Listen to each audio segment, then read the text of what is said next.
છીએ બધા એમ કે ગાડી લઈને ત્યાં જાય તો બહુ ટ્રાફિક નડે આપણને, એટલે આપણે હોટલથી ઓટો બુક કરી લેવાની, એટલે કાંઈ ટેન્શન નહીં.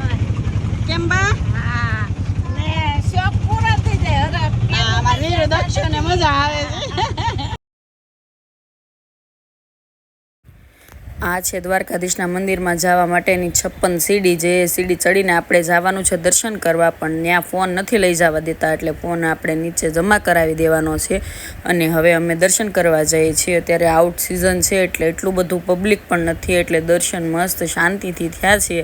એટલે આઉટ સિઝનમાં જ જવાય, દર્શન કરવાની મજા આવી જાય. અને દિવાળીમાં આપણે શું કે બહુ ટ્રાફિક થઈ જાય. ગોમતીના ઘાટે જમવા બેસી ગયા છે. 4-5 શાક છે, 4-5 જાતના સલાડ છે, પ્યોર દેશી ભાણું છે. કેમ બા? રોટલી રોટલો જે ખાવું હોય છે, છાશ છે, તો મસ્તીનું જમવાનું છે, તો તમે આવી જાઓ. દક્ષુભાઈ દ્વારકા જઈને એટલે હોટલ પહેલાં 4-5 દિવસ અગાઉ જ બુક કરાવી લેવાની, કેમ કે પછી મળતી નથી જગ્યા.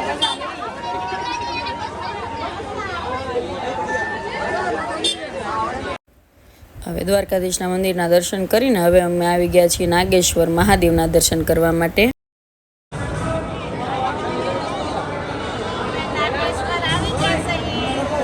મહાદેવના દર્શન કરી લીધા છે, હવે ઘડીક બેઠા.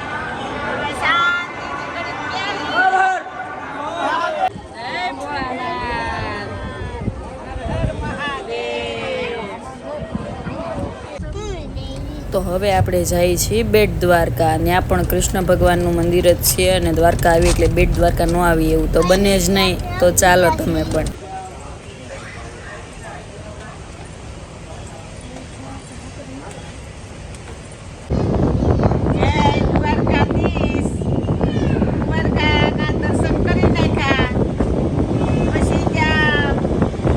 નાગેશ્વર મહાદેવ.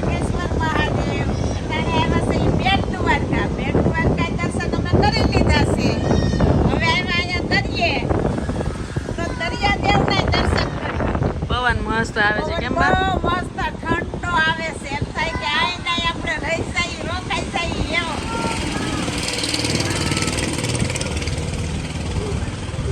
ચડી જા, ચડી જા.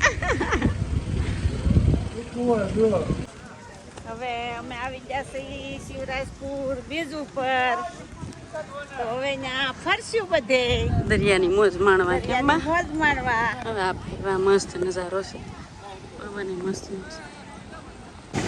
મસ્ત પવન છે ને મસ્ત નજારો છે ને. વીરુભાઈ ને દક્ષુભાઈ ને મજા આવી ગઈ છે.